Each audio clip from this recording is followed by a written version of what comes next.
This video is about 2009 to 2010 Honda Odyssey minivan. I've owned this model year for almost 10 years. Right now it's 2022. And I would say this is probably the best Honda vehicle I've owned. Now, I've owned many of them, Honda Civics, Accords. I've also owned Acura. My family has owned many other Honda vehicles, but this particular one is my favorite. Why we purchased it? So at a time, we were expecting kids, and we looked at some SUVs. But we ended up with this particular minivan. So at the time of making this video, I have about 116,000 miles on the vehicle. So I've driven a lot of miles. So what I'm going to tell you is about the actual usage of the car from an ownership standpoint, from a family ownership standpoint, and raising a family with this minivan. It's not about technical specs, what this minivan can do in terms of engine, displacement, and whatnot. From a drivability standpoint, the vehicle drives like a car. It's insane to say something like this for a minivan. It's a very powerful V6 engine on this. Even with fully loaded with passengers and items for road trips and stuff, we never felt underpowered. The hood slopes downwards. Now that is a wonderful thing, because if you have somebody who's a little bit shorter on height, I would say anywhere less than 5'6", or almost up, or even up to 5 foot. And if you have a SUV where the hood goes straight up, it decreases the visibility when that individual is sitting in the driver's seat. Now this minivan, the hood slopes downwards at a really nice angle. So tremendous job done by Honda engineers, because not only the seat comes up, but also moves forward. And because it is a motorized seat, it goes all the way up. Now, you may not need it all the way up, but it can go this much. Because it's all of this motorized seat, there are many adjustments you can make, even smaller adjustments you can make to how high, how far up you want it to be. We don't need any pedal extensions. We've never used one, because there's so many ways you can adjust the steering wheel. So here I can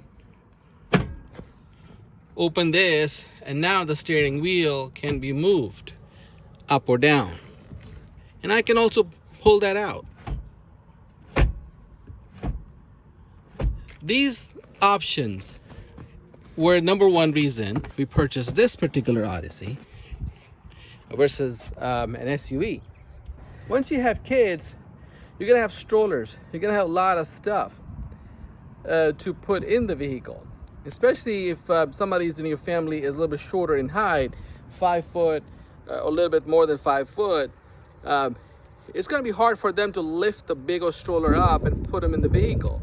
So a low profile of the car is awesome. So that's one of the other reasons we bought it. We parked this vehicle side by side with other SUVs, and definitely this was a lower profile vehicle. So you can lift it up, and it can easily, because of the flat surface here, the stroller and stuff can easily go in. So lower profile definitely helped. An important thing for us at the time of this purchase was, you see there's from third row seat, which is here, second and first, you can pretty much walk from third row all the way to the first row. I mean, that little shelf area there actually folds down. And if you have kids are crying, they need some kind of assistance, from inside the vehicle you can just walk right down to the second row or to the third row. And even down to, if you're going somewhere and you want to take something from the trunk, you can just reach to the end of the vehicle, even when the tailgate is closed. Where that helps, if you're traveling somewhere, it's dark outside, you don't want to park the car somewhere on the side of the road or anywhere and step outside the vehicle. Not safe. Second, if it's hot outside or it's raining, whatever the conditions outside are, if it's not safe to just get out of the vehicle, to go and reach out to the kid and see what's going on. Because once you're facing the kid, once you have the door open and you're looking towards the child, your back is towards the road or towards anybody who's standing behind you. So from a safety standpoint, that is not a good thing. Having the accessibility from inside the vehicle is awesome. Safety feature. Definitely, what else we have? I mean, if you don't have your family, so safety is absolutely important. And yes, my fuel economy is good and all, but what are you going to do with fuel economy if your family is not safe? So this particular vehicle has very good crash test rating, and it's a heavy vehicle. It's about 6,000 pounds. It's made of metal. Check out the crash test YouTube videos. I'll link them up in the description so you can see it, and also compare those videos, this model year, to the newer minivans and SUVs that are out there, and see how well do they do. Once you're on the road, I mean, you never know what will happen. And the other most important thing that I think a lot of people don't talk about enough is the safety of the third row seat. On this Odyssey, if you measure that, that's about 30 inches from here to the edge of the car. Majority of 3-row SUVs are not like that. You will have third row coming up about here. You may have about maybe 6 inches of space. Now think about it. If you have your family sitting in the third row, you're just 6 inches away. That person is 6 inches away from the vehicle that's behind you. How safe is that? And if the vehicle itself is not made of tough metal and there's no reinforcement bars in the tailgate, and most of the time they're not, your third row is not safe at all. I think just now people have started to look into safety of third row, or the third row crash test. They will hit the vehicle from the back to see how safe is that. But if you have a little bit bigger family and often you're going to be using third row seating, yeah, I mean, having extra space as a cushion to absorb that impact from the back, there was no compromise on those. Between SUV, most SUVs didn't have that extra space. The vehicle has airbags all around, has vehicle stability assist that helps to keep the vehicle straight if one of the tires start to slip. Back view or a rear view camera. So if I turn this on, put the vehicle in reverse, I can have a decent back view camera. From a safety standpoint, if you have kids, you have no idea who's standing behind the vehicle when you're backing it up. So having a backup camera right in the rear view mirror, even though it's small, we can see what's going on in the back. Anytime we're buying a family vehicle, there are a few things I think most people would consider. Well, of course, seating capacity. It is 3-row vehicle and easily can seat 7. If needed, can seat 8 with that extra jumper seat in between the second row. On the EXL version, I think we get power doors. So these side doors, I can press the button and that will open both sides. So the other one is opening too. And then also the tailgate. So I can press on the tailgate and that opens which is very helpful. Once you're bringing in stuff, you're a few feet and the kids are running towards the vehicle, you can just press the buttons here and have the side doors open, have the tailgate open, so you're ready to put your stuff in the vehicle. From a day-to-day use of the car, I mean, the second row is where you're gonna have a kid's car seat. Many vehicles have this one seat or have a folding seat, like a 60-40 one. I think that the captain seats here are the perfect solution. The reason being that once you put car seat here, this seat is locked. Because in a 60-40 seat, if it's supposed to go forward, like this one, like, hey, just go forward, hey, and so people can get in from the side. Great concept, right? But once you put your car seat in, and you actually use the latch here. So now they are tied down. The car seat is tied down. This seat is not moving forward. So you're gonna have a big trouble having kids or people get in the third row. Having a captain's seats. So I removed the booster that was in between here. That was the 8th seat. So I got 2 seats here in the second row. Both of them can take car seats. That was awesome. Things I found to be very beneficial as the time went on is having the third row, and it's a full-size third row. If I go as an adult, I can sit here easy. See, and I still got space. I still got this extra space here, and I'm easily sitting here, no problem. And there's enough space in the front, in the second row seat, so no problem on the space. And I have my legs like this, not squished in, not up top. They're really nice space. And if you have somebody really tall, like, you know, really tall, they can sit in the middle. They can have their legs stretched out like this. But you can have 3 adults sit in the third row comfortably. This functionality, didn't plan on it, but that helped a lot, because as you raise a family, you're gonna have sometimes need to carpool or pick up somebody else's kids from school or games, or take road trips or go to events with a bunch of families. So this flexibility to having that third row where it can accommodate adults is awesome. And kids require a lot of pockets, a lot of cup holders. So a lot of cubbies are here. This is the third row where I'm sitting right now. Nice little cubby here.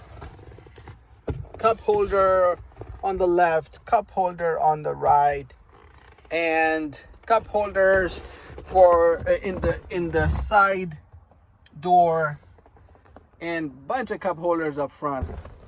So if I go to the front row, I can just open this. These are the 2 cup holders, or I can lift this tray up, as I was talking about earlier. There are 4 of these up here. Of course, cup holders on the side. So lots and lots of them. No shortage of cup holders or cubbies to put or hide the stuff. For example, here you can put stuff here. You have a glove box, then you have a little cubby here, and then a little space at the bottom here where I can put electronics.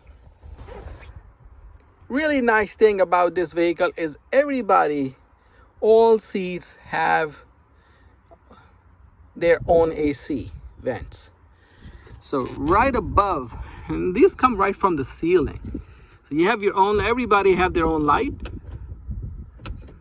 They can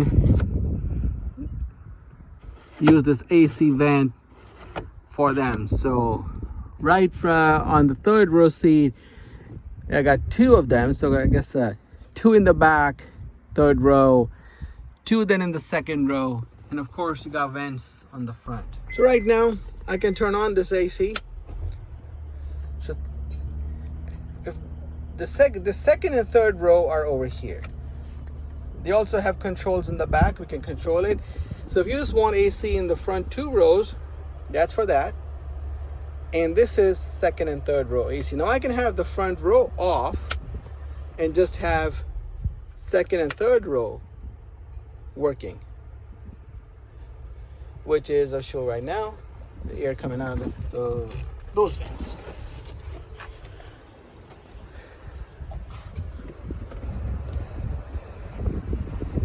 This one here.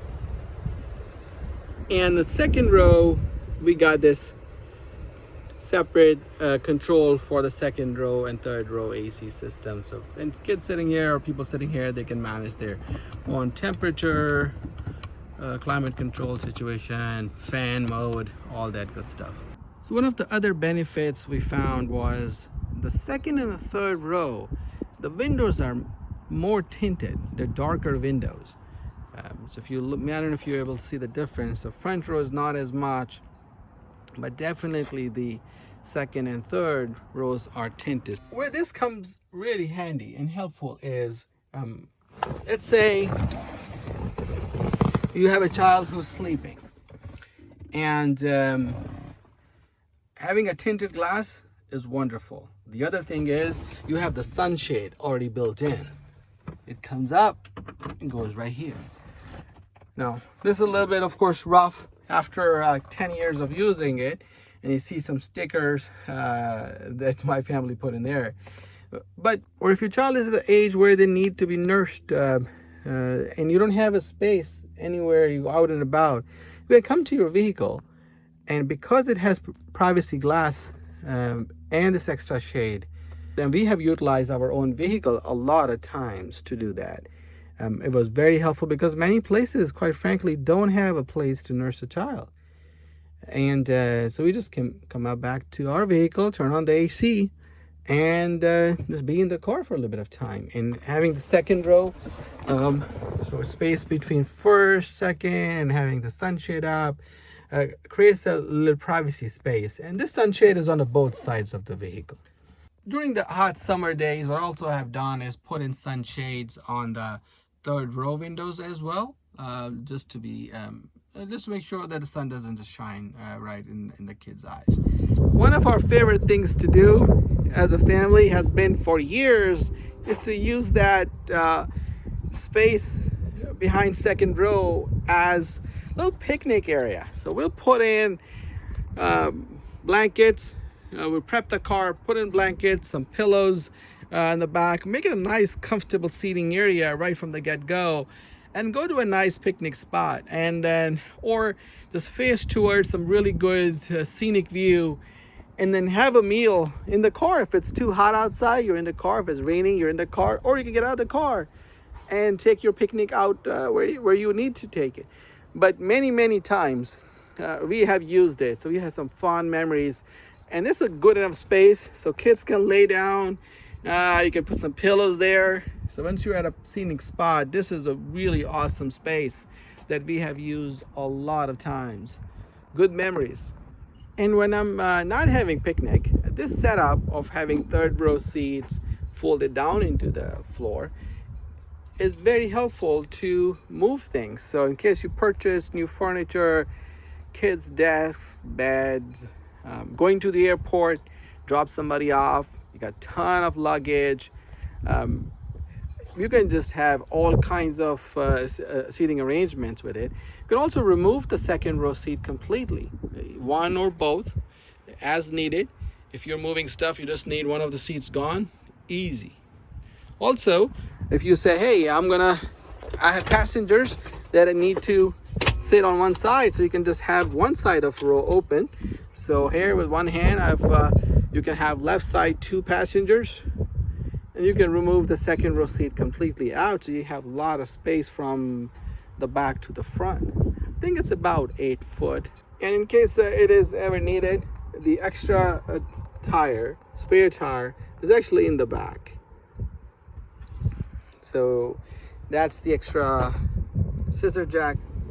So I've removed the second row seats, which were here, and removed them completely from the vehicle. Also folded down the third row seats, we are these two. And with that done, I have 8 feet of usable space, a little bit more. And if I measure from the bumper here, it is almost 3 feet of space in the back. For the space that's behind the third row, it's 2 feet inside the vehicle. So from top down, how much height I get? So that is more than 3 feet. I would say about 3 feet 5 inches almost. Width, I get 4 feet wide, so it is right at 4 feet, and it's pretty straight up from here, so you can see you got a good space. Now I know when we were traveling as a family, I can put 4 suitcases like this, like standing up 4 suitcases here in the back.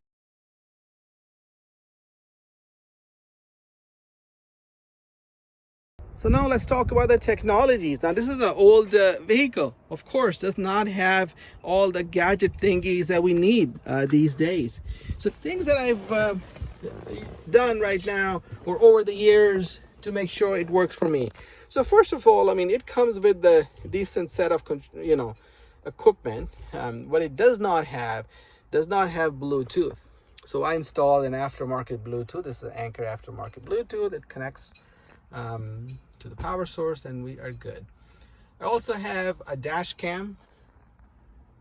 So here, and important in case something you ever run into a situation on the road, you want to have your own little proof. And I had to use that once in an insurance claim. Inexpensive dash cams, definitely recommended to have one. The other thing we need is charging wires. So if you have phones, you need charging wires. So coming back to the controls, there is only one connector for DC. Not good. So what I do is I use something like this. So it has a lot of connectors on the front. You can pick it up. I think I got it from Walmart or Amazon. I don't know. And this, I think I bought this one extra as well. So it makes one of this DC out into a USB. So I can have about 3 different USB connectors. So one is I use it to power my Bluetooth.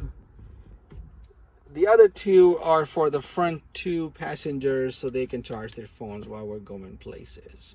And the other ones, one of them is used for the dash cam I have. There's also a power supply in the back. So you can have an inverter here to convert this DC power into 110 volts. What's really helpful is having this leather seats. Now we opted for a little darker or gray color so that easier to hide stains. And that was nice because kids make a lot of mess. The other thing I got aftermarket was this floor mats, WeatherTech floor mats. It was decently, I think it was 130 bucks even at the time I purchased them. But these grooved mats are a must-have because you're gonna have a bunch of spills, and having carpet on the floor, it's gonna get bad a lot. Now I have a little bit of section of the carpet that is uncovered, and you can see this is after I just recently cleaned the vehicle. This itty bitty patch of carpet, you can see you know, liquid stains in it. I don't know what kind of stuff has fallen here, but this little area gets tremendously dirty. So leather seats, definitely recommended. Floor mats, extra floor mats, definitely recommended. From a maintenance standpoint, ownership standpoint, this is one of the lowest cost maintenance Honda I've ever owned in so many years of owning different Honda vehicles. You know, when we hear about the Honda vehicle just keep on running, this is the one. I mean, I've no issues. So if you look at my channel here, you'll see a lot of videos. You will see a lot of videos of different Honda vehicles, especially the Accord that I drive on my everyday driver. Lots of videos on that. And the reason being is that so much goes wrong on those newer cars. So I had to fix them. So what kind of maintenance item this vehicle needs then? Well, of course, regular oil changes that are about 5,000 miles. Engine oil change, filter change, Honda says anywhere from 20,000 to 30,000 miles. It's small dollars. Then transmission, Honda has a history of not having good transmission. So on this particular one, have had no issues. Now I have 116,000 miles on it. But I also do a one drain and fill at about 15,000 miles. It costs about 30 bucks to do a drain and fill. Then about 100,000 miles, you're gonna get the transmission belt replaced. So 7 years or 100,000 miles. Then about the same time, you're gonna get the spark plugs changed as well. You can do it at home or have it done somewhere. One thing that is costly on this vehicle are the tires. So the tires, this is a heavy vehicle and it eats through the tire. The thing is, get a tire or get it from a tire shop that's going to give credit back for unused mileage. I'm going to apply it towards the next set of tires. So overall, I'm very happy with this vehicle. To raise a family in a minivan, and this particular minivan has been a really awesome experience for my family. Highly recommended if you're looking for a family vehicle and don't want to spend so much money on purchasing a new vehicle and really want to use that money to build memories with your family. I highly recommend it. This one, 2010 Odyssey. If you can find one, a few things, just make sure the timing belt is done, a few maintenance items are done, and you're good to go. This is an amazing vehicle. I love it even today, and it's a joy to drive.